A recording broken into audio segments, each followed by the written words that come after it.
Yes, nibisanzwe twongera kubaha ikaze mwe mudukurikiye kuri iyi channel aho tugiye kugaruka ku makuru abagiye anyura mu binyamakuru bigiye bitandukanye.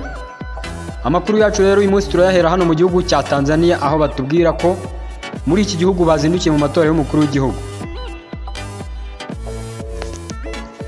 Kuri uyu wa gatatu abaturage ba Tanzania bazindukiye mu matora y'umukuru w'igihugu, asiga hamenyekanye perezida ugiye kuyobora icyo gihugu muri manda y'imyaka 5 iri imbere. Umukandida w'ishyaka rimaze imyaka 64 ku butegetsi Chama cha Mapinduzi cyangwa se CCM, Samia Suluhu Hassan usanzwe uyoboye iki gihugu, ni uri guhabwa amahirwe yo kwegukana intsinzi ahigitse abo bahanganye. Abo barimo Kunje Ngombale w'ishyaka AFP, Hassan Arimas uhagarariye ishyaka rya NRA, Costa Kibonde wa Chama cha Makini n'abandi. Abasesenguzi mu bya politiki muri iki gihugu bavuga ko mu bakandida 16 bahanganye na Samia Suluhu Hassan nta numwe ukomeye ushobora kumutsinda, mu gihe abo byatekerezwaga ko bamunyeganyeza barimo Tundu Lissu w'ishyaka Chadema bafunzwe. Samia Suluhu Hassan w'imyaka 65 wahoze ari vice perezida wa Tanzania yaje kuba perezida nyuma y'urupfu rwa perezida John Pombe Magufuli muri Werurwe umwaka 2021. Yabaye perezida kugira ngo asoze manda ya Magufuli, ubu akaba ari perezida wa gatandatu wa Tanzania, ari nawe mugore wa mbere uyoboye icyo gihugu.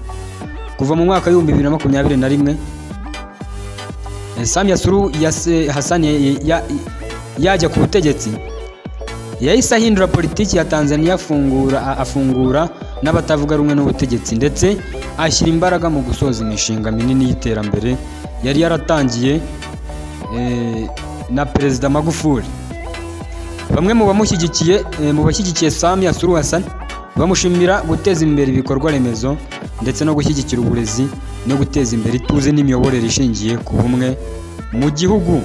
Akaba ari ukurero byifashe hano mu gihugu cya Tanzania.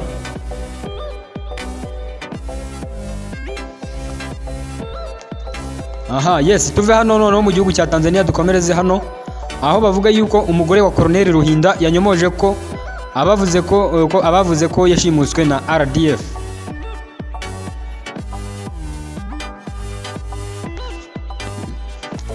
Mu bahoze ari inkingi za mwamba z'umutwe w'iterabwoba wa FDLR harimo Ruvuga y'imikorere Protégène wamenyekanye nka Colonel Ruhinda Gabi.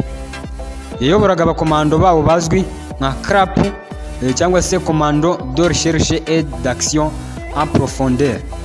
Colonel Ruhinda yiciwe muri teritwari ya Masisi mu ntara ya Kivu y'Amajyaruguru, muri Repubulika Iharanira Demokarasi ya Kongo. Mu kuboza mu mwaka 2023 abahoze muri FDLR bahamya ko urupfu rwe rwaturutse ku kagambane yagiriwe na bagenzi be bo muri uyu mutwe. Uyu murwanyi yavukiye mu yahoze ari segiteri Mwiyanike, komine Karago, mu majyaruguru y'uburengerazuba bw'u Rwanda mu mwaka w'1970. Ubu ni mu murenge wa Karago mu karere ka Nyabihu. Muri Gicurasi mu mwaka w'1994 ubwo jenoside yakorewe abatutsi yakomezaga, Ruhinda yaretse kuvura amatungo ajya kwiga amasomo y'igisirikare muri SM Nyanza, ayakomereza muri Kigeme mu burengerazuba. Ingabo za RPA inkotanyi zibohora u Rwanda muri Nyakanga 1994, Ruhinda n'abandi bahoze mu ngabo zatsinzwe n'intera hamwe bahungiye mu burasirazuba bwa Repubulika Iharanira Demokarasi ya Kongo cyangwa se RDC, babanza kuba mu nkambi nk'impunzi. Ubwo impunzi z'abanyarwanda zarengaga miliyoni 2 zatahaga mu mwaka w'1997 no muri 1998, Ruhinda we yagiye muri Masisi ajya mu mutwe wa Alir ubu wahindutse FDLR, aho yakozemo inshingano nyinshi kugeza atangiye kuyobora CRAP. Mu mwaka w'2001 Ruhinda yashakanye n'umunyarwandakazi Claudine Mukamana wari ufite imyaka 19. Uyu murwanyi yakubiswe inkoni 300 kuko abarwanyi bari bahawe amabwiriza yo gushaka mu gihe bari kuba bageze ku ntego yo gufata u Rwanda. Ruhinda yakuye umuryango we muri Masisi awimurira muri Rucuru, nyuma ajya mu mujyi wa Goma. Ubwo AFC M23 yafataga Goma ku itariki 27 Mutarama Mukamana n'abana be niho bari bakiri. Nk'uko ikinyamakuru cyitwa Keti Press cyabitangaje, Mukamana ahamya ko i Goma habaga imiryango ya bamwe mu bayobozi ba FDLR, kandi kubwo AFC M23 yafataga uyu mujyi yarahunze we afata icyemezo cyo kuhaguma, atangira gutekereza gutaha mu gihugu cy'u Rwanda. Kwanga kuva i Goma ubwo AFC M23 yafataga uyu mujyi byagize ingaruka kuri Mukamana, kuko hatangiye gukwirakwira amakuru avuga ko ashobora kuba ari intasi y'u Rwanda.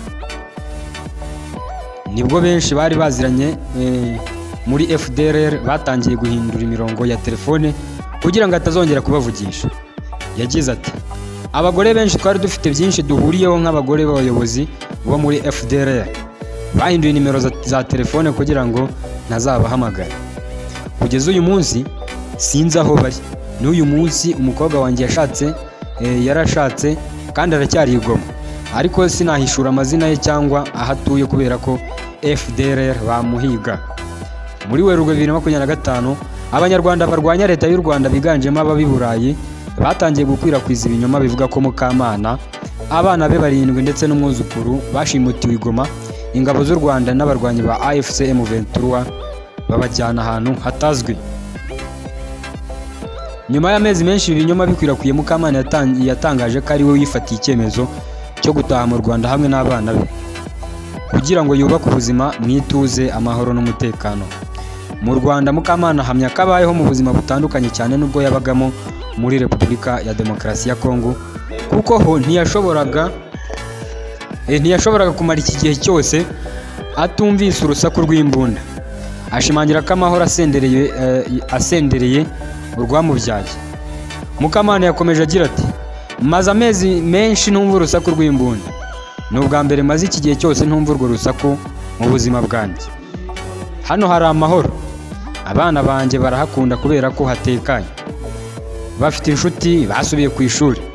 Umutima wanjye uratuje kuko singifite impamvu yo kwihisha.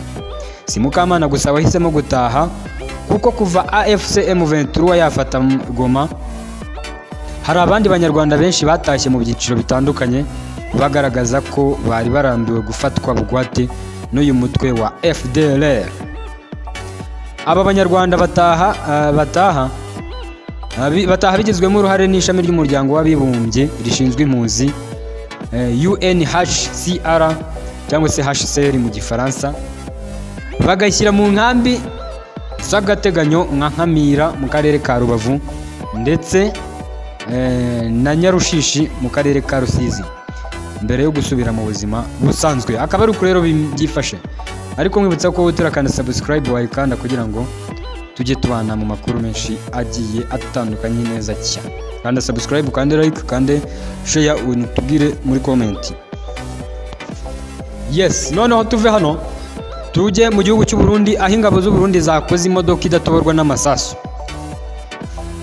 Igisirikare cy'u Burundi FDNB cyamuritse imodoka ya mbere cyakoreye muri iki gihugu kivuga ko itamerwa n'amasasu. Iyi modoka yamurikiwe Marie Chantal Nijimbere, Minisitiri w'Ingabo, n'abahoze ari abasirikare kuwa 27 Ukwakira mwaka 2025.